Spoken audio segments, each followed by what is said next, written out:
আজকে রান্নার যে সুন্দর একটা কালার আসছে সেটা দেখেই তো মন শান্তি হয়ে গেছে। তো আজকে কি রান্না হচ্ছে অটোমেটিক প্রথম দেখে বুঝে ফেলতে পারছেন। সো হ্যালো এভরিওয়ান, আসসালামু আলাইকুম। সবাই কেমন আছেন? আশা করি ভালো আছেন, আমিও ভালো আছি। তো আপনাদের সামনে আজকে ছোট্ট একটি রেসিপি শেয়ার করব। আমি এখানে মুরগির পা পাক মানে সবগুলো হাড় পাখনা দিয়ে আমি মোটা ডাল দিয়ে রান্না করব। আপনারা কোন অঞ্চলে কিভাবে রান্না করেন জানি না, তবে এই রেসিপিটা মন্দ নয়, বেশ মজা লাগে, খুবই অসাধারণ। তো আমি এখানে তেল দিয়ে দিলাম, পেঁয়াজ কুচি দিয়ে দিলাম, আদা বাটা রসুন বাটা দিয়ে আমি মশলাটাকে একটু কষাবো। আসলে আমি ডালগুলি আগে থেকে ভিজিয়ে রাখছি, যেহেতু মুরগির মাংসটা ব্রয়লার, তো একটু ওটা মাংসটা তাড়াতাড়ি হয়ে যাবে, ডালটা একটু পরে সিদ্ধ হবে। এই জন্য আমি ডালটা আধা ঘন্টা আগে থেকে ভিজিয়ে রেখেছি।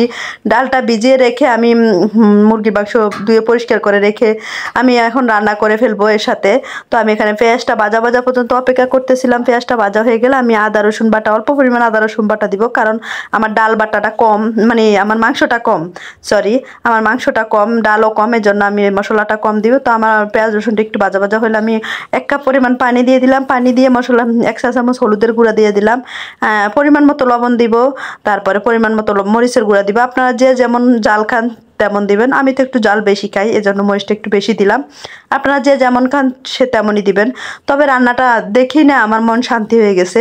এভাবে আপনারাও রান্না করে খেতে পারেন। মানে এই হাড় গোড় অনেকে খেতে চায় না বা ফেলে রাখে, তো এভাবে ডাল দিয়ে রান্না করলে না অসাধারণ হয়, অনেক মজাদার একটা রেসিপি। তো আমি এখানে কিছু গরম মশলার গুঁড়ি দিলাম, ধনিয়ার গুঁড়ি দিয়ে দিলাম। ধনিয়ার গুঁড়ি দিয়ে আমি মশলাটাকে ভালোভাবে কষাবো। মশলাটাকে ভালোভাবে কষিয়ে দিতে হবে, না হলে হলুদ মরিচের গন্ধ থেকে যাবে। এজন্য আমি মশলাটাকে আর একটু পানি দিয়ে ভালোভাবে কষিয়ে নিচ্ছিলাম। ভালোভাবে কষিয়ে নিয়ে এখন আমি মাংসগুলো আর ডালগুলো একসাথে দিয়ে দিব। মাংসগুলো আর ডালগুলো একসাথে দিয়ে দিলে আমি হবে কি সিদ্ধটা একসাথে হয়ে যাবে।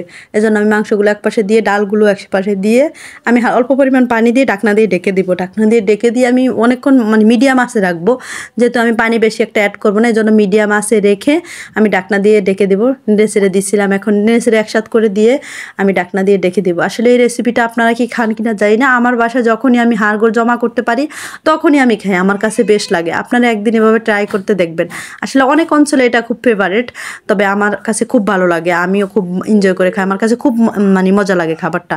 আমি বিশেষ করে গরম ভাত হলে তো কথাই নেই, আমি গরম ভাতের সাথে 1 হাঁড়ি ভাত খেয়ে ফেলতে পারবো এই রান্নাটা দিয়ে। তো আবার দেখেন কষানো হয়ে গেছে, এই জন্য আমি অল্প পরিমাণ পানি দিয়ে দিলাম, 1 কাপ পানি দিছি, বেশি পানি দিব না। তো আমি এর সাথে 2টা টমেটো অ্যাড করে দিলাম, একটু মানে স্বাদটা একটু অন্যরকম লাগার জন্য। তো আপনারা টমেটোটা চাইলে দিতে পারবেন, না চাইলে নাই, টমেটোটা তো প্রয়োজন নাই, তো যার যা ইচ্ছা মতন। তো আমি এখন আমার রান্নাটা প্রায় শেষ হতে, দেখেন আমার ডালটা কি সুন্দর সিদ্ধ হয়ে গেছে। খুব মজার একটা রেসিপি হয়েছে আজকের রেসিপিটা, আপনারা চাইলে ট্রাই করতে পারবেন। আর এতক্ষণ যারা আমার ভিডিওটা দেখছেন তারা অবশ্যই আমার পেজটাকে একটু ফলো করে দিবেন।